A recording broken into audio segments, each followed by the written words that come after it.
तो चलिए exercise 9th class का ज्योमेट्री का दूसरा एक्सरसाइज दूसरा प्रश्नावली में आ गए हैं 6.2 में। उसमें क्या कहा गया, कक्षा 9 का है। इसमें कहा गया कि AD और CD, ठीक ना, इसको कोई रेखा, ठीक ना, AD को G में और CD को H पर काटती है और इस प्रकार काटती है कि ये कोण AGE बराबर 50 डिग्री और CHF बराबर 130 डिग्री है। तो सिद्ध करना है, दिखाना है कि AB समांतर CD है। ठीक है, AB समांतर CD है।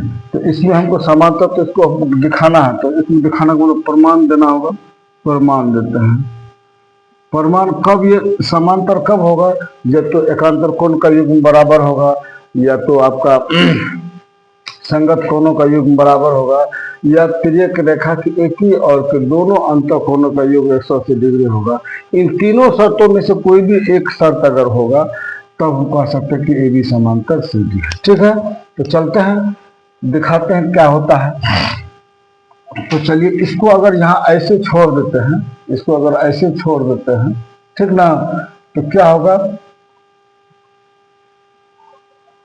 इसको हम अगर ऐसे छोड़ देते हैं, देख लीजिए x का वैल्यू मान निकाल, x और y। तो सवाल में क्या दिया है,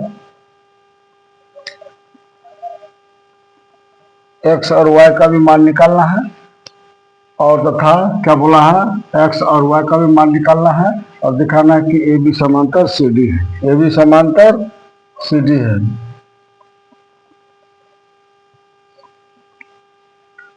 तो इसमें दो सवाल है। तो प्रमाण में चलते हैं, x और y का पहले वैल्यू देखते हैं। तो चलिए, 1 नंबर में x बराबर कितना होगा। अब इसको हम अगर ऐसे करके ढक देते हैं, बताइए, इसको ऐसे ढक देंगे तो क्या होगा बाबू, इस दोनों का इस आधार पे किरण आधारित है, दोनों का योग कितना होगा, 180 डिग्री होगा। तो चलिए 180 डिग्री ले लेते हैं। एंगल AGE, एंगल चूंकि एंगल AGE आप प्लस एंगल AGH, यहाँ तक क्या है H है, तो angle AGH equal to 180 degree क्यों होगा, इसको यहाँ कारण लिख दीजिए, EH आधार,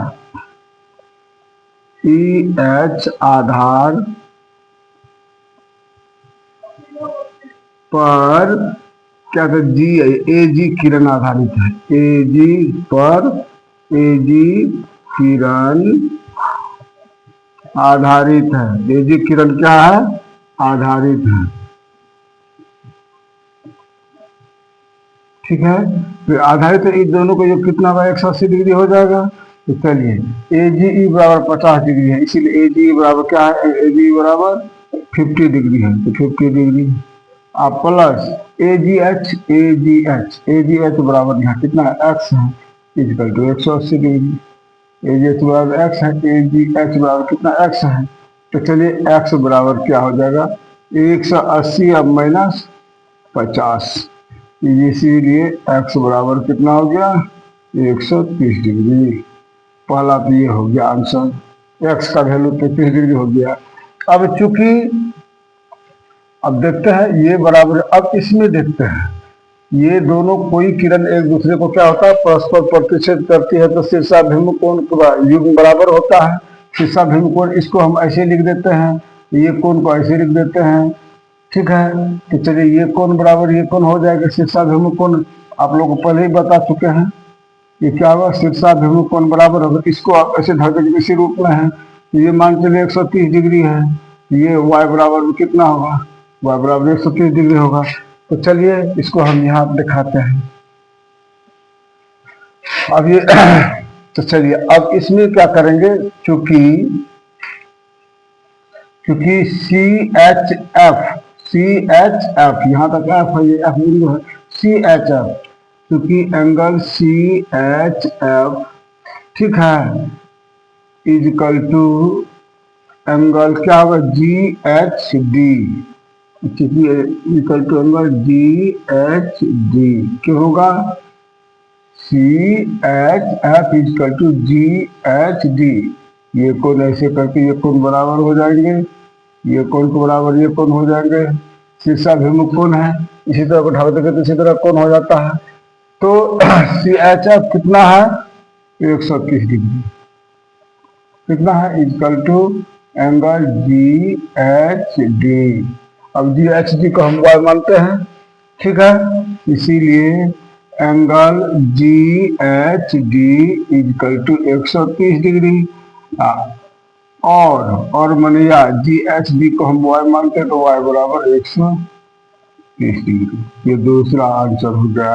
x का वैल्यू 130 डिग्री, y का वैल्यू, चूंकि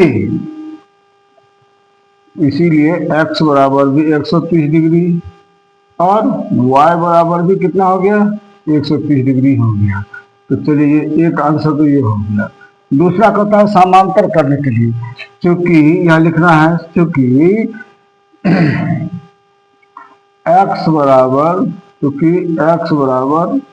y, इसीलिए एंगल AGH, इसीलिए एंगल AGH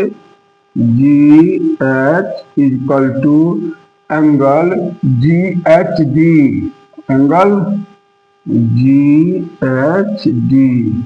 ये तभी संभव है, ये तभी संभव है क्योंकि ये दोनों एकांतर कोणों का युग्म हो गया, ठीक ना। तो लिखना है ये तभी संभव है, तभी संभव है जब AB तथा CD समांतर हो, ठीक ना। क्योंकि x बराबर y एकांतर कोणों का युग्म हुआ, एकांतर कोणों का युग्म है, एकांतर कोणों का युग्म ने जोड़ा, युग्म है। अतः AB समांतर CD, यही प्राप्त करना था।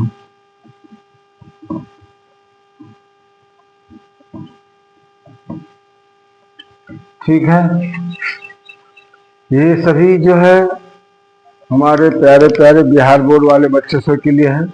अगर आप लोग ट्यूशन में नहीं समझ पा रहे हैं या कोई अच्छा सा कॉन्सेप्ट नहीं समझ पा रहे हैं तो उसको ध्यान से 2 बार 3 बार आप देख सकते हैं। ये बेसिक से हम उठाए हुए हैं, ठीक है। तो चलते हम अगले सवाल में।